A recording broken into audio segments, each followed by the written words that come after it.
I just wanna say thank you sa lahat ng mga nag-order ngayong Christmas. So, ito yung mga first batch na dineliver ng Christmas. So, salamat sa lahat. Thank you for always patronizing Bernas Fiesta Meal.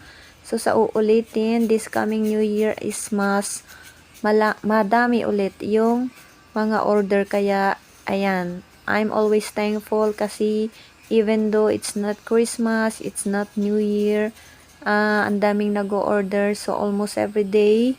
So, ayan, thank you so much sa lahat-lahat na nagtatangkilik sa Bernas Fiesta Meal. Ayan, ito yung mga karaniwan na ino-order talaga. So, ayan. So, madami pang mga products ng Bernas Fiesta Meal like pansit, palabok. So, may mga package din. So, this Christmas is ito talaga yung mga karamihan na ino-order sa akin. Kaya, ito muna yung mga ipapakita.